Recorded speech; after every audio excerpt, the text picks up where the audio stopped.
Ethan did not expect the night to begin this way, not after the long drive through Ohio highways lit by fading daylight and broken radio songs, not after rehearsing Lily's smile in his head for hours, not after carrying a small gift on the passenger seat like proof that love was still simple. Because to him this visit was meant to be easy and warm and familiar, a short escape from work and noise, a quiet weekend with the woman he loved. But the moment he parked in front of the narrow house with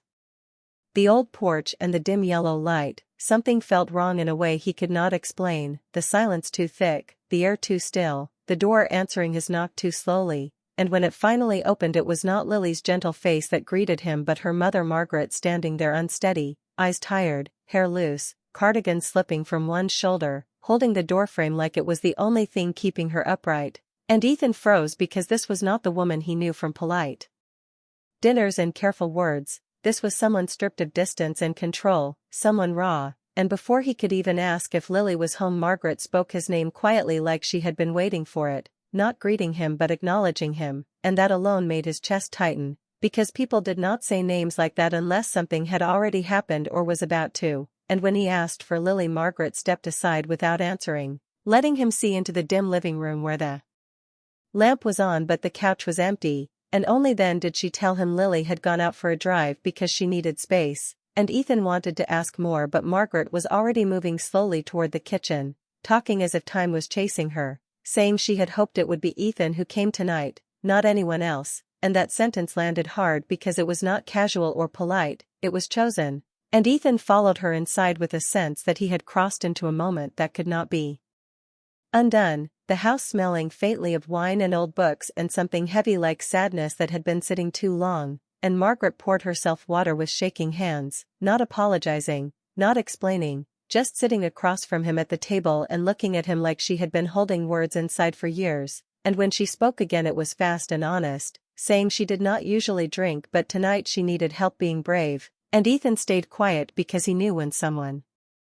spoke like that they were not asking for comfort but permission to continue, and she did, telling him Lily loved him deeply but did not believe she was safe in love, telling him Lily smiled easily but carried fear like a shadow, telling him about an old heartbreak that left without warning and taught Lily to expect endings before beginnings could finish, and every sentence came quickly, not repeated, not softened, just clear and heavy, and Ethan felt pieces fall into place, moments he had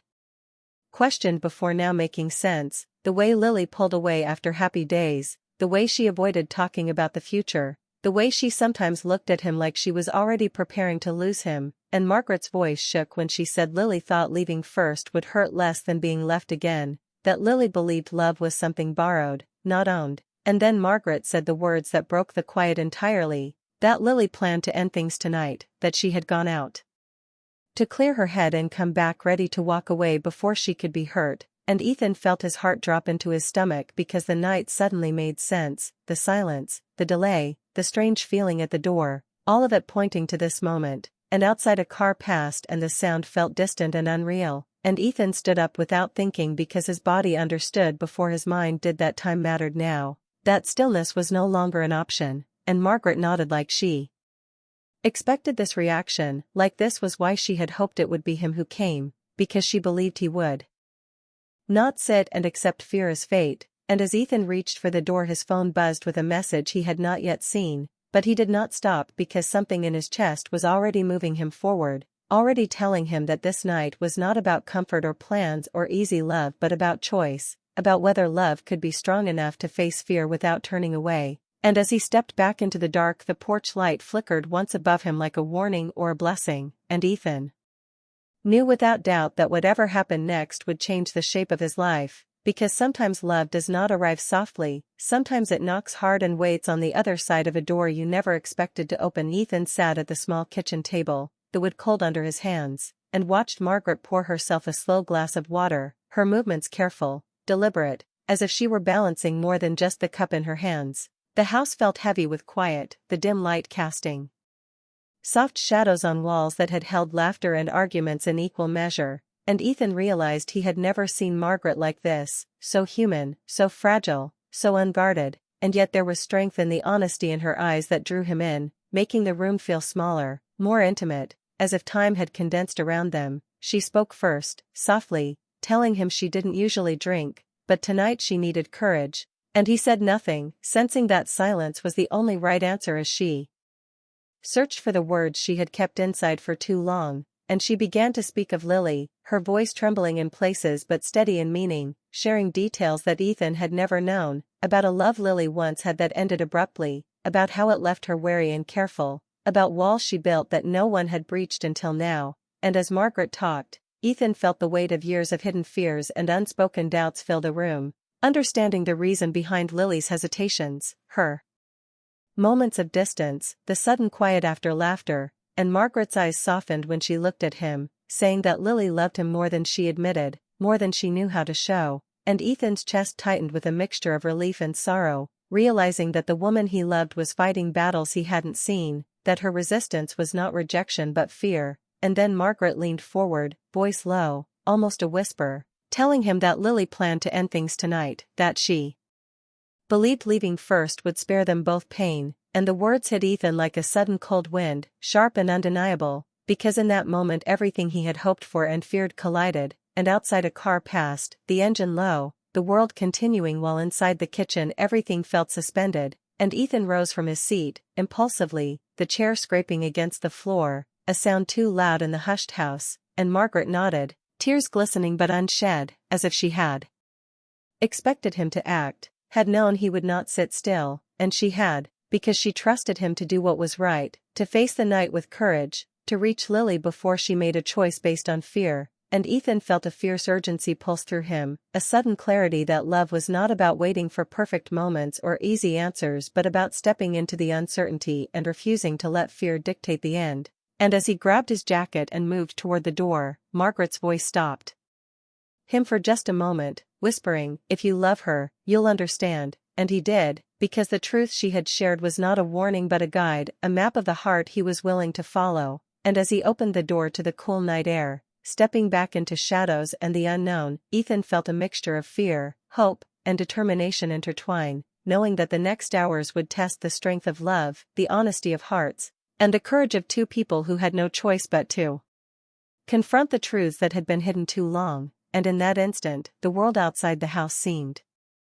larger, colder, yet alive with possibility, the night holding its breath as if waiting for what he would do next, and Ethan's mind raced, the roads, the memories, the drive to Lily's favorite places, all folding together, propelling him forward, because sometimes the bravest act of love was not in grand declarations but in the quiet, determined steps towards someone you could not bear to lose, and with each step outside the house, he felt the invisible pull of destiny, of choice, of a love that demanded action, and the kitchen light dimmed behind him, leaving Margaret alone with her relief and her worry, but Ethan had already chosen, already moved, already become the force that might keep the woman he loved from walking away, and the night air wrapped around him as he started the car, the engine a low roar of intent, the map in his mind clear, the urgency in his chest undeniable, and as he drove into the dark streets, past empty sidewalks and sleepy homes, every turn brought him closer to Lily, every heartbeat a reminder that the hardest truths often arrived in quiet confessions, and that courage sometimes came in small, determined steps, one after another, toward the person who held your heart, even when fear tried to pull you away. Ethan's car rolled quietly along the empty streets, the night pressing in on all sides, cold air drifting through the slightly cracked windows, carrying the scent of fallen leaves and distant wood smoke, and with every turn, his mind raced, piecing together Margaret's words, Lily's fears, and the urgency that propelled him forward, because now he understood that this night could either break or save them, and as he drove toward the lake where Lily often went to think, he remembered every small detail she had ever shared about the place, the way the moonlight danced on the water, the soft rustle of the maple trees, the quiet bench near the edge where she had once confided in him about dreams and regrets, and when he arrived, the car headlights reflected briefly on the dark water before fading, revealing Lily standing alone near the shore, arms crossed, shoulders tense, staring at the still surface as if searching for answers it might not give, and when she saw him, her eyes widened, a mixture of surprise, worry, and relief flashing across her face, and Ethan stepped out, the cold pressing against his skin, his heart hammering, every step toward her echoing the urgency in his chest, and when he spoke, his voice was steady,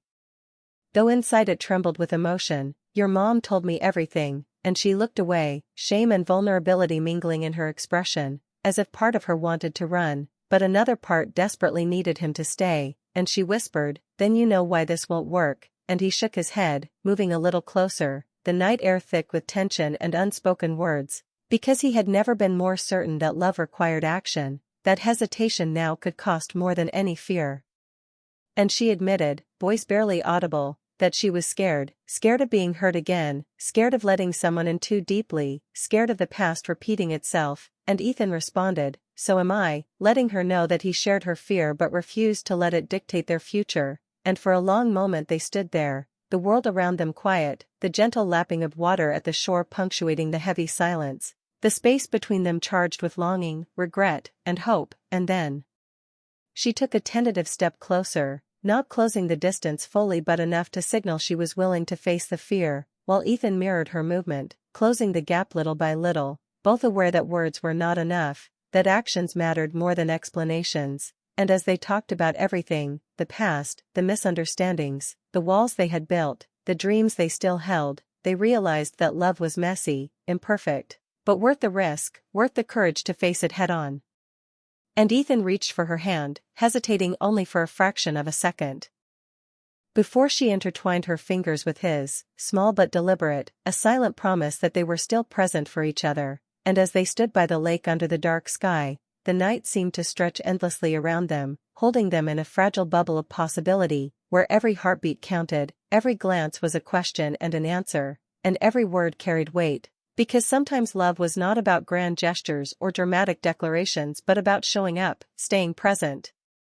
and choosing each other when fear whispered to turn away, and the cool wind carried their whispered confessions, blending past hurts with new hope, creating a fragile bridge between hearts, and Ethan realized that in that moment, everything else, time, distance, uncertainty, mattered less than the choice they were making to be honest, to be brave, and to face the night together. Because sometimes the strongest love came from standing in fear, facing it, and moving forward hand in hand, and as the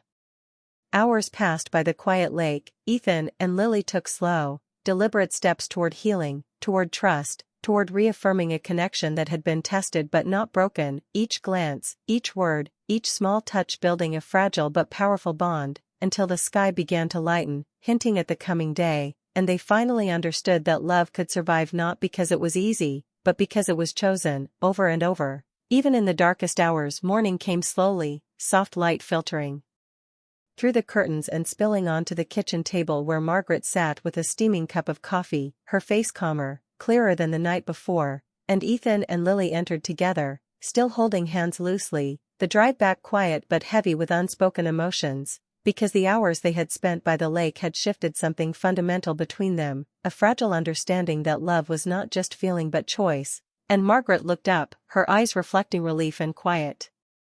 gratitude, a smile forming that seemed to release years of worry and tension, and she said softly, "Thank you," a simple phrase that carried weight, acknowledging not just Ethan's presence but his willingness to face fear, to step into uncertainty for the person he loved, and Ethan nodded, feeling the deep satisfaction that came from acting with intention, while Lily's grip on his hand tightened just enough to signal trust and connection without words, and they all sat together briefly, the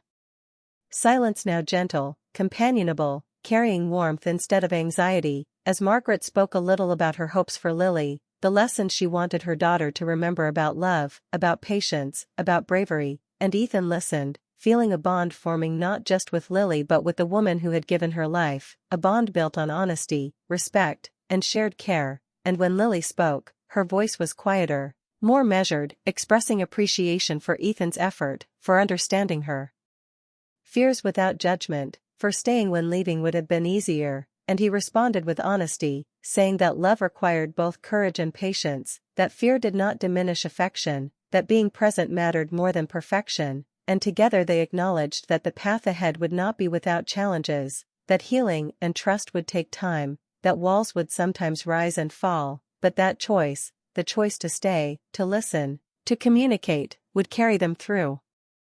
And as they drank coffee, the sunlight growing stronger, Ethan realized that the night's events, Margaret's confession, the lake conversation, had all converged to teach them that love was not a single dramatic moment but a series of deliberate actions, small gestures, and unwavering commitment, and he felt a profound sense of connection, not just romantic but familial. A network of care and understanding that anchored them in reality while allowing hope to flourish, and Lily's eyes met his.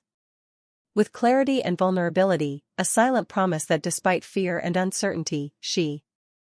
was willing to walk forward together, hand in hand, step by step, and Margaret, observing this, seemed to release the last of her worry, the tension of the past night lifting as she understood that love had survived the test, that courage had won over hesitation, and the kitchen, once heavy with tension and unspoken truths, now felt warm, alive, filled with quiet joy, soft laughter, and the subtle satisfaction of hearts aligning, and Ethan felt the weight of relief and hope mingling. Understanding that while the future remained uncertain, the foundation had been strengthened through honesty, bravery, and the willingness to act despite fear, and as he finally rose to leave later that morning, glancing back at the house one last time, he realized that love's power often came not from grand gestures but from showing up when it mattered, from trusting, from holding space for another's fears while remaining steadfast. And in that moment, the day felt full of possibility, gentle yet strong, a promise that hearts could heal, connections could deepen, and choices could shape a future built on understanding, patience, and the quiet courage to love fully even when life's shadows whispered otherwise.